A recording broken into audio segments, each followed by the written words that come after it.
Nahulog! Oh my God!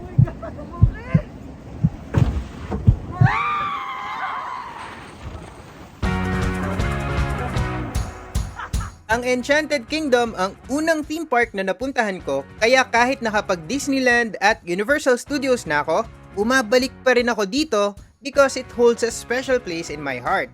Naks naman! Kaya naman, nang muli itong nagbukas, binitbit ko yung mga kasama ko sa bahay para ma-experience ulit ang magic ng EK.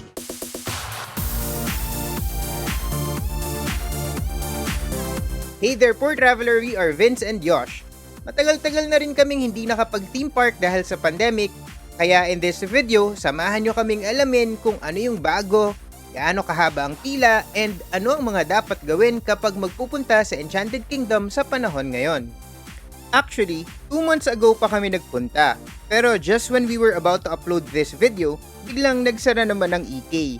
Kaya ngayong bukas na sila ulit, eto na, upload na talaga namin. Before we begin, don't forget to like this page if you're on FB or subscribe to this channel if you're on YouTube and tap the bell icon to get notified when we upload new travel videos. Una sa lahat, we strongly recommend na mag-book kayo in advance ng ticket. Sa ngayon, ito ang mga presyo ng tickets for adults, senior citizens, and mga bata.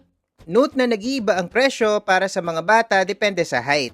Makakahanap ka ng mas mura if you book online. Minsan, may mga promos din sa official website ng EK for select sectors.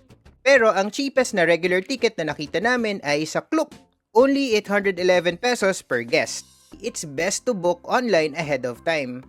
Pwede pa rin naman mag-walk-in pero on a first-come first-served basis. And only if the park capacity allows. Ibig sabihin, kapag na-reach na yung limit, pwedeng mag-stop na silang magpapasok. Alert level 2 nang kami ay pumunta and sobrang haba ng pila ng mga walk-in.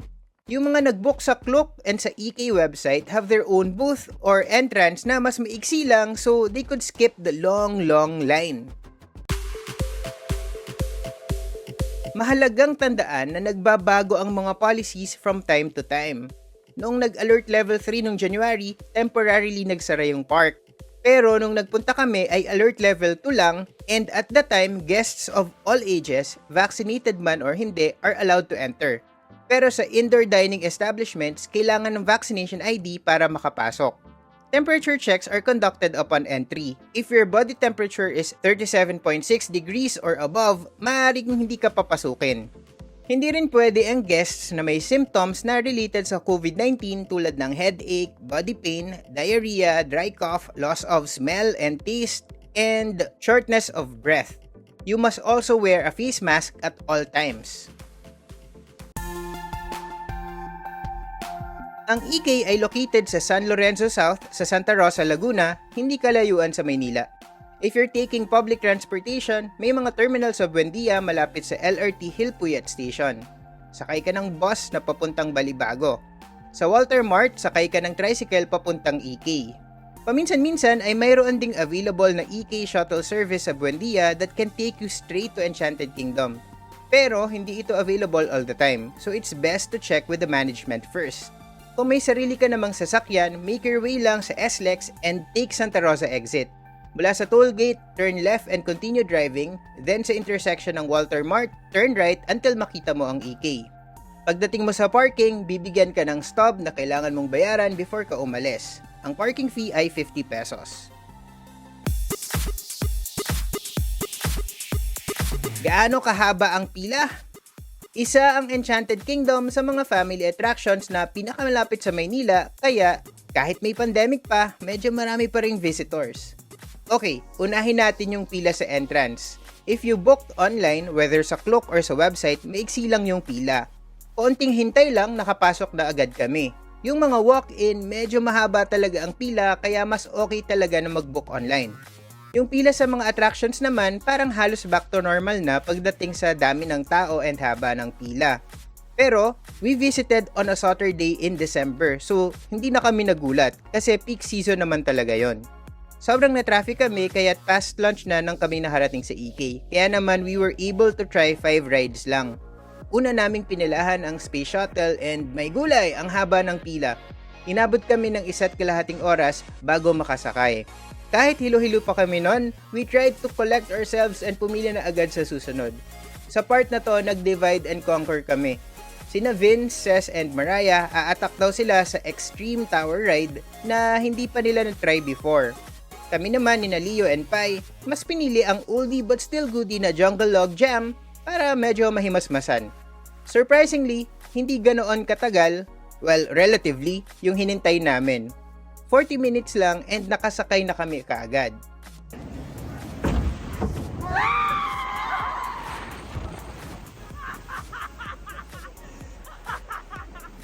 Nabasa kami ng bongs so nag-ayos muna kami at nagpatuyo. Pero pagdating namin sa Extreme, nakapila pa rin sina Vince and Ces. It took them over 1 hour bago nakasakay. So ano masasabi nyo? Wala yung kaluluwa. Naiwan yata.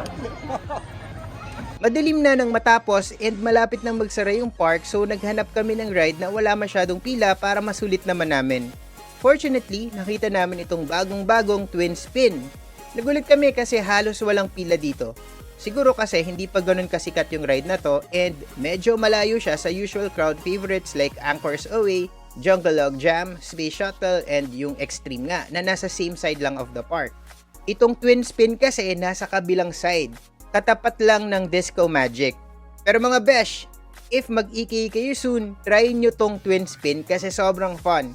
Roller coaster din siya with extra spin. Lula kaya? Pinakamasarap. Pinakamasakit sa ulo din for me. Achieve nyo na habang hindi pa masyadong pinipilahan. Pero baka humaba na rin yung pila nito in the coming days as more people discover it. Although may mga ilan-ilang parts of the park na hindi accessible, the majority of the rides and attractions are open naman, including these crowd favorites.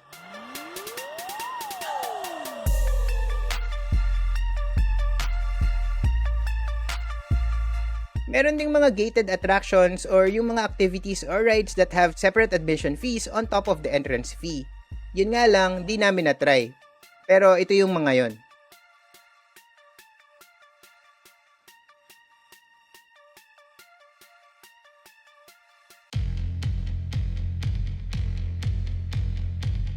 These days, 11 AM usually nagbubukas ang EK. Yung closing naman ay 7 PM.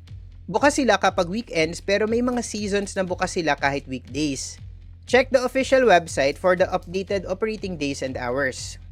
Para ma-maximize yung time nyo sa EK, ito yung mga tips namin. Una, plan your visit well. Ilista mo yung mga rides that you don't want to miss and rank them. I-prioritize nyo yung mga sobrang sikat para at least kung kapusin kayo sa oras, na-try nyo na yung mga gustong-gusto nyo talagang sakyan. Go to the park early para mas marami kang time.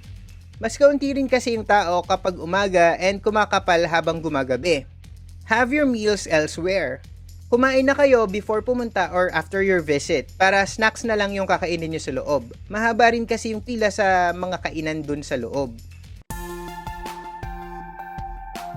Speaking of kainan, sa loob ng EK marami namang mga food concessionaires. Sa pinaka-food court nila, makikita mo yung mga establishments na to. Pero kung peak hours ka kakain, prepare to spend a long time waiting in line to order, to claim your order, and to find a vacant table. We burned over an hour just for lunch, so wag nyo kaming gayahin. Meron ding mga food carts and stalls all around the park including the following. Food and drinks from outside are not permitted inside the park except for special cases such as baby food and formula food, special dietary requirements, or diet for medical purposes. If mag-decide ka to eat outside and bumalik after, be sure to get a stamp before you exit so you can still get in after. Ito pa yung ibang mga tips namin. Una, wear comfortable footwear.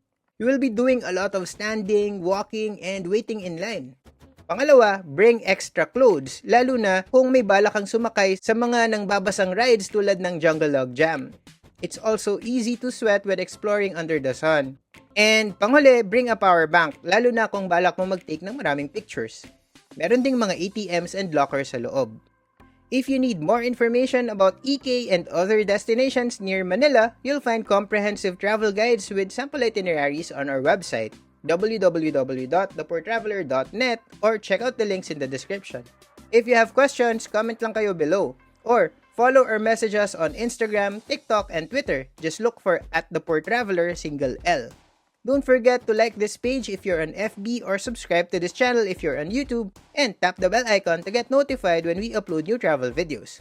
If you have a Spotify account or Apple Podcasts app, follow and tune in to the Poor Traveler Podcast. That's all for now. Remember, plan smart, travel safe, and make every trip worth it.